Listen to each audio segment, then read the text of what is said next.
Gusto ko nang tumigil sa pag-aaral ng Tagalog. Napakakomplikado talaga. Halos gusto nang isigaw ni Michael ang mga salitang ito. Isang guro ng Ingles mula sa Estados Unidos na ilang buwan pa lamang naninirahan sa Pilipinas. Isang umaga, sa isang karinderya sa Maynila, palihim siyang nakinig sa isang Pilipinong nakaupo sa katabing mesa na umorder. Akin kape, mainit. Naguluhan si Michael. Kung literal na isasalin, magiging ako, kape, mainit. Bakit walang pandiwa? Paanong ang isang pangalan ay direktang makapagpahayag ng intensyon ng tao? Ngunit ang serbidora ay walang pag-aalinlangan at agad na nagdala ng kape. Lito si Michael. Tila hindi gumagana ang wikang alam niya sa buong buhay niya rito. Gayunpaman, nagsimulang maramdaman ni Michael na mayroong higit pa sa simpleng wika ang Tagalog.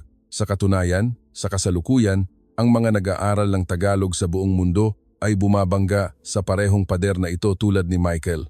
Ito ang kwento ng isang dayuhang guro na nakatuklas sa hiwagang ito. Tiyak na mapupukaw nito ang interes ng mambabasa. Ilang minuto ang lumipas, lumapit ang serbidora sa mesa ni Michael para kumuha ng order niya. Nagpasya siyang gayahin ang estilo ng pag-order ng naunang customer. Ako, lugaw, dali, sabi niya nang may kaunting pag-aalinlangan sa boses. Agad na nagtaka ang mukha ng serbidora. Dali-dali si Michael nagbago ng salita. Pasensiya na po, isang mangkok ng lugaw po sana. Tumango ang serbidora at umalis. Lubos na naguluhan si Michael. Ang taong nagsabi ng ganoon kanina ay naiintindihan naman. Bakit hindi ko nagawa? Ang ganitong pagkakaltas ng salita ay hindi niya pa napag-aaralan. Habang naglalakad palabas ng kainan, patuloy na nag-iisip si Michael. Hindi lang tungkol sa gramatika, mayroon bang kulang sa kanyang pag-aaral? Ang Pilipinong customer ay hindi man lang napansin na may kinakaltas siyang salita, ngunit ang pag-uusap ay naganap ng natural. Nagbuntong hininga siya at naalala ang panahong nagsisimula pa lang siyang maging guro ng Ingles ilang buwan na ang nakalipas. Nagawa niya ang isang pagkakamali sa silid-aralan na hinding-hindi niya malilimutan. Noong araw na iyon, ang paksa ng pag-uusap ay ang plano para sa katapusan ng linggo. Isang estudyante ang nagsimulang magsalita ng dahan-dahan, sinusubukang isalin ang gusto niyang sabihin. Sa Sabado, may party sa bahay. Adobo.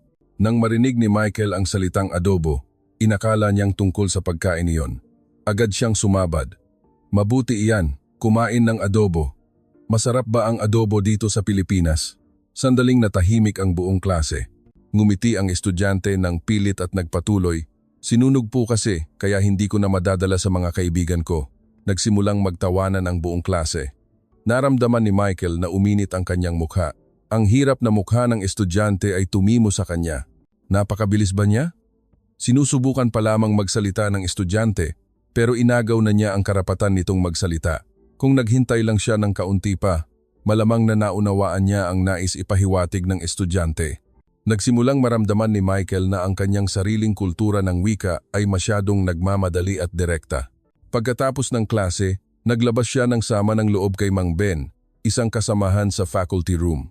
Mang Ben, sa Tagalog, kung hindi mo pakikinggan hanggang dulo ang pangungusap, hindi mo malalaman kung ano ang gusto ng kausap. Madalas akong nagkakamali dahil dito sa klase. Ngumiti si Mang Ben at tumango. Madalas itong pinag-uusapan. Kasi sa Tagalog, minsan ang pandiwa o ang resulta ng pangyayari ay inilalagay sa hulihan. Lalo na sa mga pangungusap na nagbibigay diin sa paksa o topic. Kahit ang Tagalog ay mayroong istrukturang VSO o VOS sa maraming sitwasyon, lalo na kapag binibigyang diin ang isang punto, nagiging topic comment ang istruktura. Sa kabilang banda, ang Ingles ni Michael ay mahigpit na sumusunod sa SVO. Kapag narinig ang pandiwa, agad na natutukoy ang kilos. Ngunit sa partikular na konteksto ng Tagalog, kahit unahin mo pa ang adobo, hindi mo malalaman ang conclusion kung kakainin ba, lulutuin, o sinunog hanggat hindi mo pinakikinggan hanggang sa dulo. Nagpatuloy si Mang Ben. Noong bata pa ako, madalas akong sinasabihan ng matatanda na makinig muna sa iba hanggang matapos. Ito marahil ay dahil sa katangian mismo ng wikang Filipino. Hindi napigilan ni Michael ang matawa. Sa mundo ng wikang Ingles, bihira may pinagsasabihan ng ganoon. Dahil lumalabas na ang conclusion mula sa simula ng pangungusap, tiningnan ni Mang Ben si Michael at mahinang sinabi, ang Tagalog ay isang wikang nabubuhay sa pamamagitan ng paghihintay. Ang pangungusap na iyon ay nanatili sa isip ni Michael. Nang gabing iyon, tiningnan niya ang isang webboard para sa mga nag-aaral ng Tagalog. May isang post na nakasulat, "Gusto kong unahin ang gusto kong ipahiwatig." Kung nakita kong nagniningning ang mata ng nakikinig, sasabihin ko, "Sige, suporta ako." Pero kung nakita kong nakasimangot siya, pwede kong baguhin agad at sabihin, "Nagdududa yata ako." Nag-aalinlangan si Michael. Posible bang magbago ng isip sa gitna ng usapan ng ganito? Kinabukasan, sa oras ng tanghalian, lumapit si Mang Ben. "Michael, sa susunod na weekend, may aakyatin kaming bundok para sa community association. Sasama ka?" Bumilis ang tibok ng puso ni Michael. Nagpasya siyang subukan ang teknik na nabasa niya. Sa bahaging "sasama ka", sinadya niyang huminto ng sandali upang obserbahan ang mukha ni Mang Ben. Ang maikling 0.5 segundong iyon ay tila napakatagal. Nang makita niyang bahagyang nagniningning ang mata ni Mang Ben, nagpatuloy siya. "Talaga? Mukhang maganda. Gusto ko ring sumama. Sa totoo lang, mahilig din ako sa hiking." Kung nakasimangot si Mang Ben, ang balak ni Michael ay sabihin, "Kahit hindi ko pa nasusubukan, narinig ko, nakakapagod yata." Sa sandaling nagniningning ang mata ni Mang Ben, parang may mahinang kuryenteng dumaloy sa loob ni Michael. Ito pala iyon. Ang Tagalog ay kayang itago ang huling sagot sa huli, kaya maaari tayong pumili ng salita habang tinitingnan ang reaksyon ng kausap. Sa Ingles, kapag nasabi na ang pandiwa, hindi na ito mababago, ngunit sa Tagalog, maaari kang mag-adjust hanggang sa huling sandali. Kinuha ko ang pag-asa ng kausap ko at nag-adjust ako sa ritmo ng kanyang paghinga, naisip ni Michael. Sa unang pagkakataon, naunawaan ni Michael ang konseptong ito sa pamamagitan ng tunay na karanasan. Isang araw, nag-browse ulit si Michael sa webboard ng Tagalog. May isang post na nakakuha ng kanyang atensyon. Subukan nating ikumpara ang espesyal na istruktura ng pangungusap ng Tagalog sa Ingles gamit ang color code. Nang buksan niya ang larawan, nakita niya ang isang pangungusap sa Tagalog na may iba't ibang kulay at linya inihambing sa Ingles. Tinitigan ni Michael ang screen. Sa ilang uri ng pangungusap, ang word order ng Tagalog at Ingles ay magkasalungat. Naramdaman ni Michael na ang diagram na ito ay nagpapaliwanag ng husto sa hirap na nararanasan niya araw-araw. Maraming komento mula sa mga nag-aaral ng Tagalog sa buong mundo ang nakita niya. "Napaka-kontra, magkabaliktad talaga, iba pala talaga. Ang Tagalog, mayroon pang aspeto ng pandiwa, doble ang hirap. Nawala na ang motibasyon ko sa pag-aaral bigla. Ang lohika ng Tagalog minsan ay salungat sa Ingles. Kaya pala ang gulo kapag ginamit ang online translator sa Ingles. Kahit bumuti na ngayon, hindi ko alam na ganito pala ang istruktura. Parehong nakakatuwa at nakakatakot sa parehong oras. Narinig kong mahirap ang Tagalog pero ngayon nakita ko na. Ang pagpunta sa Pilipinas ay pangarap ko pero kung hindi ako magsisikap ng husto, mahihirapan talaga ako." Nag-scroll pababa si Michael hanggang sa makita niya ang komento ng isang profesional na interpreter. "Nagtrabaho ako bilang interpreter at nakakapagod talaga ang Tagalog. Kung hindi mo pakikinggan hanggang matapos ang pangungusap, hindi mo malalaman kung tagumpay o kabiguan ang resulta." Tinitigan ni Michael ang screen at naisip, kahit profesional, nahihirapan? Ang Tagalog pala, wika, na hindi talaga maiintindihan kung hindi maghihintay hanggang dulo. Sa comment section, may post din na nagsasabing, "Ay, ang wika sa bansa namin. Katulad ng Tagalog." Puno ang comment section ng boses ng mga nag-aaral sa buong mundo. Kaya nag-post din siya ng kanyang karanasan. Ang word order sa Tagalog, kung hindi mo pakikinggan hanggang dulo, hindi mo maiintindihan. Nakakalito. Bilang resulta, nag-reply ang mga nag-aaral mula sa ibang wika na may katulad na istruktura. Ito ang dahilan kung bakit komportable ako mag-aral ng Tagalog, kasi ang gramatika ay may lohika at katulad sa amin. Kaya ang mga guro sa Pilipinas, tingin nila sa akin, mabilis matuto. Ang ibang wika sa Asya, tulad ng Tagalog, ay nakatuon din sa konteksto sa ilang punto. Kahit sa German, minsan napupunta sa huli ang pandiwa. Kahit bago pa lang ako nag-aaral ng Tagalog, sa totoo lang, mas madaling tandaan kaysa sa Hapon. Hindi bababa, walang verb conjugation. Ako ay isang Turko, sana ay mabilis akong matuto ng Tagalog. Doon nalaman ni Michael na maraming wika sa mundo na lubos na umaasa sa konteksto. Kahit na ang SVO ay laganap, marami pa ring wika na topic prominent at inilalagay ang focus sa huli tulad ng Tagalog. Ito pala ang dahilan ng kanyang pagkalito. Gayunpaman, ang pinaka-nakakalito kay Michael ay Kahit ang pagtanggi sa Tagalog ay minsan ay kailangan mong hintayin hanggang matapos. Isang araw, nakatanggap si Michael ng text message mula sa magulang ng isang estudyante na humihingi ng excuse dahil may trangkaso ang bata. Sir, si Junjun papasok ba bukas? Sa sandaling iyon, ang likas na pag-iisip ni Michael ay, mabuti, pwede siyang pumasok. Ngunit ang sumunod na salita ay, hindi na po o hindi po pwede. Hawak ni Michael ang telepono nang nagtataka. Naku, muli na naman. Kung sa Ingles, I can't. Sa sandaling lumabas ang salitang can't, alam na agad na hindi. Ngunit sa Tagalog, ang salitang nagpapahayag ng kakayahan o ang pinakamahalagang resulta ay madalas lumabas sa dulo, tulad ng puwede versus hindi puwede. Kailangan mong maghintay hanggang sa huling sandali upang maunawaan ang tunay na intensyon ng kausap. Lubos na naunawaan ni Michael ang puntong ito. Nang ikinuwento niya kay Mang Ben sa faculty room, sumagot si Mang Ben. Iyan ang dahilan kung bakit ang mga Pilipino ay madalas mag-react ng opo, hindi ba? Sa isang banda, kailangan talaga iyan. Tumango si Michael ng lubos. Ang pakikinig hanggang sa dulo, ganyan pala talaga ang Tagalog.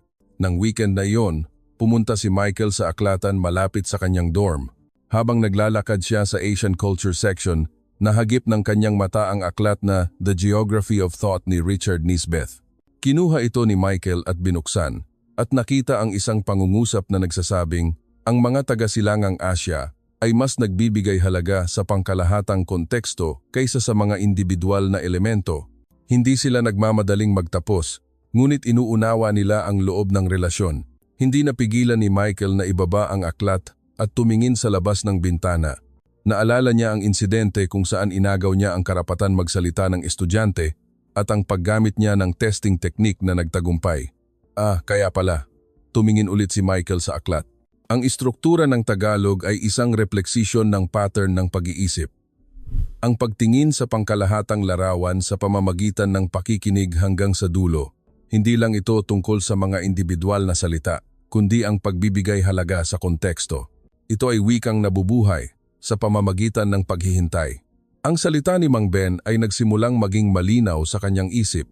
Naramdaman ni Michael na nagiinit ang gilid ng kanyang mata. Niyakap niya ang aklat sa kanyang dibdib. Ang nakalilito sa kanya ay hindi lamang ang pagkakaiba ng wika, kundi ang pagkakaiba ng paraan ng pagtingin sa mundo. Ang Tagalog ay hindi wika na mabagal, kundi wika na hindi nagmamadali ang kausap. Tiningnan ni Michael ang impormasyon at sumang-ayon. Ang Tagalog ay wika na talagang mainit at maingat sa iba. Ngunit sa kaibuturan ng kanyang puso, nagtataka pa rin siya kung paanong ang mga Pilipino ay kayang gamitin ito ng napakabilis sa pag-uusap. Ang pagtatakang ito ay unti-unting lumago sa loob niya. Nang akala niya ay nasasanay na siya sa pakikinig hanggang matapos, may isa pang mataas na pader ang lumabas sa harapan niya, ang walang katapusang pandiwa na may kasamang affix at mga particle. Ang kanyang mesa sa faculty room ay puno ng textbooks at notebooks. Kain, kumain, kinain, kainin, pakain, nakakain, kakain, kain na, kain muna, kain na lang, kain po. Sa notebook, siksik ang mga pattern na nagmumula sa salitang kain. Nagbuntong hininga ng malalim si Michael at hinawakan ang kanyang ulo. Imposibleng tandaan ang lahat ng ito. Maraming dayuhan na nag-aaral ng Tagalog ang sumuko sa mga affix at particle na ito. Ayon sa survey, tumaas ng malaki ang bilang ng mga nag-aaral ng Tagalog sa ibang bansa na nagpapakita ng tumataas na interes sa wika. Gayunpaman, ayon sa survey ng FSI ng Estados Unidos, ang Tagalog ay kabilang sa Category 3 ng mga wika na may katamtamang kahirapan para sa mga English speakers, nangangailangan ng halos 1,100 oras ng pag-aaral, katumbas ng Vietnamese o Turkish. Bukod pa rito, ipinapakita ng datos na hindi mataas ang rate ng pagpapatuloy sa pag-aaral lampas sa beginner level, ibig sabihin, marami ang sumusuko sa simula. Isa sa mga dahilan ay ang flexibility ng gramatika at ang komplikasyon ng mga affix at particle. Maraming nag-aaral ng Tagalog ang nakikita ang mga pagbabagong ito bilang isang malaking hadlang. Tiningnan ni Michael ang komunidad ng nag-aaral ng Tagalog sa social media at nakakita ng mga post na may kaparehong damdamin. Nawawalan na ako ng gana sa pag-aaral ng Tagalog nang makita ko lang ang listahan na ito. Ang pag-aaral ng Tagalog ay parang pagbuo ng Lego. Kailangang kumpletuhin muna ang mga piraso. Ang mga Pilipino na kayang gumamit ng mga salitang ito ay matatalino talaga. Ang gulo na. Hindi ko na alam kung alin ang alin. Ang totoo, iilang salita lang naman ang ginagamit. Tandaan mo lang ang kain at kumain, okay na. Kahit napakagastos ng oras sa pag-aaral, sinasabi pa rin ng lahat na masaya mag-aral ng Tagalog. Tapos may aspeto ng pandiwa pa, doble ang hirap. Okay lang ako sa mga affix, pero ngayon ko lang nalaman na ang tuyo at daing ay magkalapit ang ibig sabihin, pero ang tuyo ay parang mas bastos sa ibang konteksto. Sa puntong ito, sense na lang talaga ang gagamitin. Ang Tagalog, higit pa sa mahirap, masasabi kong nakakatakot. Tumawa si Michael, kasama sa damdamin. Sa katunayan, lahat pala sila ay nahihirapan sa parehong lugar. Ngunit pagkatapos tumawa, nagbuntong hininga siya. Sa tuwing natatandaan niya ang isang pattern, may bago na namang lumalabas. Ngunit nang mag-scroll siya pababa, may isa pang uri ng komento ang lumabas. Kahit marami silang inilista, may batas pa rin iyan. Napahinto si Michael. Batas? Hindi naman iyan totoo. Basta matandaan mo lang ang pattern, hindi na ganoon kahirap. Sa unang tingin, mukhang mahirap, pero hindi naman talaga.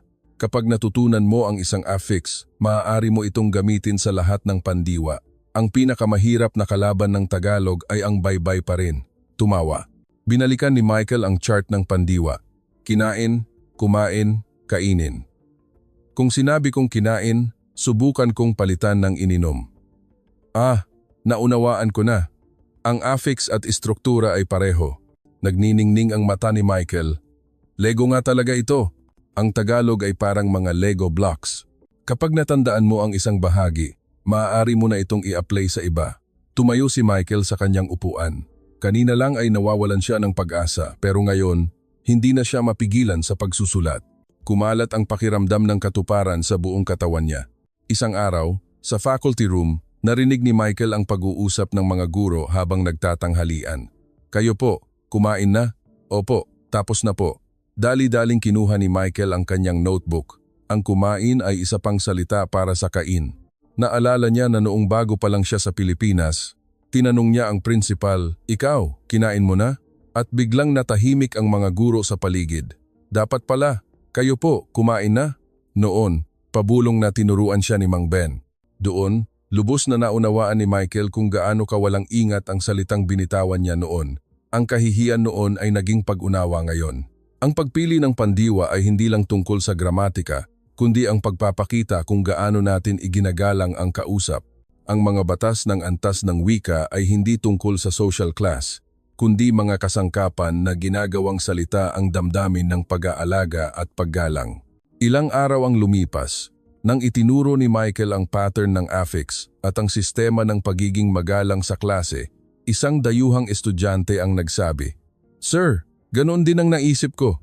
Nang malaman kong tandaan lang ang pattern, maaari na itong gamitin sa ibang pandiwa, nagsimula akong maging masaya." Tama. Kapag nakita mo ang pattern, lalawak agad ang mundo, sabi ng isa pang estudyante. Pero sir, mahirap talaga ang mga aspeto ng pandiwa. Ang tunay na kalaban ay ang baybay. Tumawa si Michael. Baybay? Iyan ay isa pang malalim na bangin. Tama. Susunod, tiyak na naghihintay ang pader ng ortografiya, spelling. Kahit na nakaramdam siya ng pag-atras kanina, tiningnan ni Michael ang diagram sa notebook at napangiti. Nagsisimula na siyang maunawaan. Ang ekspresyon niya ngayon ay parang bata na nakaresolba ng isang mahirap na puzzle. Isang araw, sa oras ng tanghalian, lumapit si Mang Ben. "Michael, gusto mong kumain kasama ako?" Tiningnan ni Michael ang tambak ng papeles sa kaliwang bahagi ng mesa at sumagot, Hindi na po." Napahinto sandali si Mang Ben at tumawa. Hindi na po. Ibig sabihin ba niyan ay may problema ka sa buhay o sa lipunan kaya hindi ka makakain? Tumingin ng patagilid si Michael. Ha? Hindi po. Marami lang akong trabaho kaya wala akong oras. Dapat sinabi mo, hindi ako makaalis o hindi po ako makakasama. Ang hindi na po o hindi na lang ay minsan may mas malalim na kahulugan. Namula si Michael. Paumanhin po, hindi ako makakasama. Ngumiti si Mang Ben at nagpatuloy. Pero ang mukha mo, parang kinain mo na lahat ng libro. Tumawa si Michael. Tama. Kanina lang, kumain siya ng sandwich mula sa convenience store habang naghahanda ng leksyon. Hindi ako makakasama. Hindi na po, tapos na. Lahat ay nag-ugat sa salitang kain, ngunit ang kahulugan ay lubos na magkaiba. Napagtanto ni Michael na ang paggamit ng mga salitang ito ay normal na normal sa Pilipinas. Ang mga pag-uusap na ginagamit ng hindi sinasadya ay puno ng malalalim na kahulugan. Nang weekend na iyon, sa aklatan, kinuha ni Michael ang isang annotated translation ng panitikang Pilipino. Nakita niya ang isang translation note na nagsasabing, ang Tagalog ay madalas may malaking pagkakaltas ng paksa at inuuna ang paksa ng pangungusap. Kinakailangan ng translator na hulaan ang konteksto ng maingat kahit ang mga particles ay ginagamit upang hatulan ang saloobin ng nagsasalita. Nakasulat sa aklat ang hirap sa pagsasalin ng mga pangungusap na may kaltas na paksa. Sa Ingles, ang mga salitang I at you ay dapat malinaw, ngunit sa Tagalog, sa simpleng salitang pumunta, ang subject ay nakasalalay sa konteksto at shared understanding. Ang pagpili lamang na kaltasin ang salita ay kayang ipahayag ang relasyon ng tao. Ito ang kagandahan ng Tagalog. Isinara ni Michael ang aklat at nagbuntong hininga ng mahina. Ang trabahong ito ay hindi lang paglilipat ng wika, kundi paglilipat ng kultura. Ang galing! Naramdaman ni Michael ang bigat ng trabaho ng translator, na kailangang ilipat ang espasyo at ritmo ng paghinga ng Tagalog sa ibang wika. Nang gabing iyon, nagbukas ulit si Michael ng social media. Sa isang grupo ng nag-aaral ng Tagalog, may post na nagsasabing, ang salitang gusto kong kumain ay madalas ko nang masabi, pero ito pala ay basic lang. Mahinang tumawa si Michael. Basic na pala ang ganito? Pero bakit gusto ko pa ring magpatuloy sa pag-aaral? Kahit mahirap, nakakaakit. Ang Tagalog ay isang lawa na hindi mo na maiiwasan. Ngumiti siya habang nag-iisip. Isang gabi, humarap si Michael sa isang bagong kalituhan. Sa oras ng tanghalian, bumili siya ng rice meal sa convenience store. Tinanong siya ng cashier, "Dito kain?" "Ano ang dito kain?" Natigilan si Michael sandali dahil hindi niya maintindihan ang kahulugan. Sa huli, tumango lang siya at umupo sa dining area ng tindahan, nag-iisip kung anong salita ang nakatago sa harap ng kain. Pauwi sa paaralan, nakita ni Michael ang signage ng dalawang tindahan ng noodles. Pansit, bukas na! Tila ang pansit mismo ang nagsimulang magbenta. Kung isasalin, noodles started selling. Nawawala ang subject at ang agent ng kilos. Sa tabi nito, may signage pa, estudyante, libre ang extra noodle. Ano ang kaugnayan ng estudyante sa extra noodle? Tubig, self-service. Bukod pa rito, ang mga kalye ay puno ng wika na tanging mga keyword lamang ang inilalagay. Ang katotohanan ito ay nakalito kay Michael. Naglakad si Michael habang nagbubulungan. Bakit kailangang kaltasan ng husto ang Tagalog? Kinabukasan, sa balcony ng paaralan, narinig niya ang mga estudyante na nag-uusap. "Sir, yung exam kahapon?" Agad na naunawaan ng guro kung ano ang gustong itanong ng estudyante. Gusto nilang malaman ang resulta ng exam. Hindi lumabas sa bibig ang mga salitang iyon. Ang subject at verb ay kinakaltasan lahat, ngunit ang pag-uusap ay naging matagumpay. Ang ganitong pagkakaltas ay nasa lahat ng dako sa araw-araw na buhay ng Pilipino. Ilang araw ang lumipas, namili si Michael sa isang supermarket. Ang customer sa harap niya ay nagsabi sa cashier, "Bag." Hindi na po. Hindi makapaniwala si Michael sa kanyang narinig. Ano ang problema sa bag? Na, hindi na. Ngunit ang cashier ay hindi man lang nagtanong. Sumagot lang ng, "Salamat po," at hindi nagbigay ng bag. Nang magtanong siya kay Mang Ben, nalaman niyang ang bag. Hindi na po ay nangangahulugang hindi na kailangan ng bag dahil mayroon na o okay lang kahit walang bag. Pero ang hindi na po ay hindi ba? It's okay? O you're welcome? Sa Tagalog, ang hindi na po ay maaari ring maging isang magalang na pagtanggi. Halimbawa, ang bag. Hindi na po ay nangangahulugang, "Hindi ko po kukunin ang bag." Naalala ni Michael na ilang araw ang nakalipas sa faculty room. Nang tanungin siya, "Sir Michael, gusto mo bang uminom ng kape?" At sumagot siya ng, "Hindi na po." Noong sandaling iyon, bahagyang nagpakita ng hirap na mukha si Mang Ben. "Nagtatanggol pala ako noon?" Parehong salita. Hindi na po, ngunit nagbabago ang kahulugan depende sa konteksto. Nang gabing iyon, upang malutas ang kalituhan, naghanap si Michael ng impormasyon tungkol sa pagtuturo ng Tagalog. Nakasaad doon na ang Tagalog ay isang wika na binuo sa assumption ng shared context. Ipinapakita ng linguistic research na ang rate ng ellipsis sa pag-uusap ng Tagalog ay napakataas kumpara sa Ingles na may rate lamang na humigit kumulang 5%. Isa itong malaking pagkakaiba. Ang dito kain ay naiintindihan dahil ang cashier at ang customer ay nagbabahagi ng konteksto ng pagbili ng rice meal sa convenience store. Hindi na kailangang ipaliwanag, maaari nang makipag-ugnayan sa pamamagitan ng atmosfera. Ayon sa artikulo, ang lipunan ng Pilipinas ay may konsepto ng tao sa loob at tao sa labas. Ang tao sa loob ay pamilya o matalik na kaibigan na nagbabahagi ng sitwasyon o background.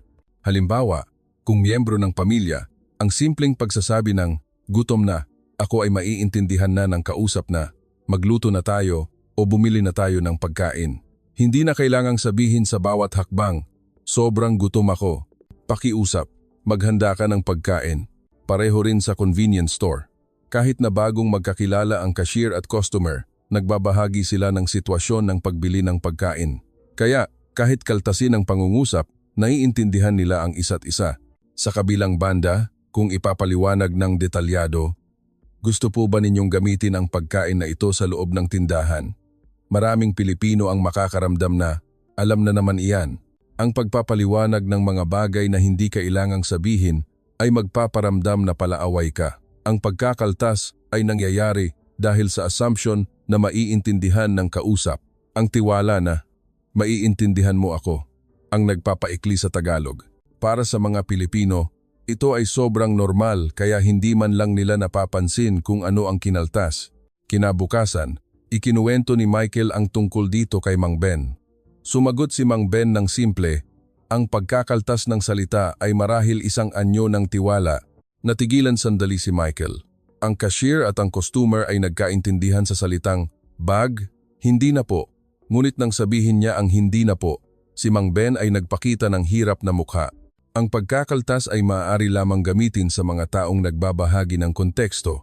Nang maunawaan niya ang lahat ng pagkakaltas na nangyari, mabilis na tumibok ang puso ni Michael. Iyon ay isang invisible sign ng tiwala na, ikaw ay isang tao na nakakaintindi sa akin. Isang araw, habang pauwi si Michael, nakasakay siya sa LRT. Narinig niya ang dalawang babae na nag-uusap sa katabing upuan. Kahapon, nagkape kami, ang ganda ng lugar. Tapos, ang babae na nakikinig ay halos bawat pangungusap ay may sagot. Aha, oo nga talaga? Nagulat si Michael. Sa Ingles, kahit may uha o right, hindi madalas may detalyadong response na ganito. Naalala ni Michael na ilang araw ang nakalipas, habang nagsasalita si Mang Ben, tahimik lang siyang nakikinig. Hanggang sa nagtanong si Mang Ben ng nag-aalangan, nakikinig ka ba? Nakikinig naman siya noon, pero bakit siya tinanong ng ganoon? Hindi niya naintindihan ang kahulugan. Kinabukasan, sa faculty room, ikinuwento niya kay Mang Ben ang nakita niya sa LRT. Sumagot si Mang Ben, sa linguistics, tinatawag iyan na back-channeling.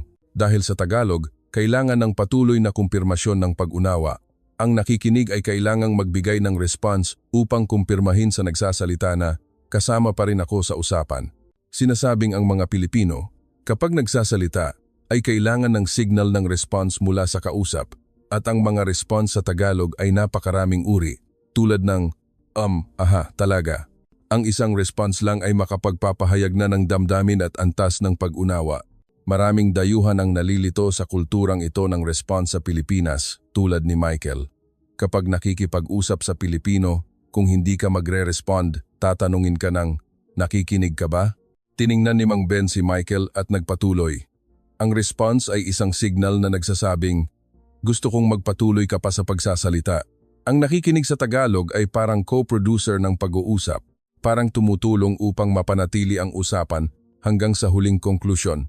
Naalala ni Michael ang panahong tahimik lang siyang nakikinig kay Mang Ben. Ito pala iyon. Noon pinaramdam ko kay Mang Ben na nag-iisa siya. Ang response ay hindi lamang reaksyon, kundi may kapangyarihan ng suporta na tumutulong upang mapanatili ang pag-uusap tungo sa konklusyon. Isang gabi, katatapos lang maglinis ni Michael sa paaralan. Pauwi na siya nang dumaan siya sa isang matanda sa komunidad. Tumango ito sa kanya at nagsabi, napagod yata, magpahinga ka ng maaga. Ang simpleng salitang napagod yata ay nagparamdam ng init sa leeg ni Michael dahil naramdaman niya na nag-aalala ang kausap sa kanya. Kahit maliit na salita, napakainit. Nagsimulang maramdaman ni Michael na ang Tagalog ay may maraming salita na nagpapahayag ng pag-aalala sa iba. Naisip ni Michael na ang ganitong natural at may taste na pangungusap dahil napag-aralan na niya ay dapat na niyang subukan. Tama, ang intensyon ng wika na inilipat sa isip ng mga tao sa lipunan ay nagiging puno ng pag-aalaga.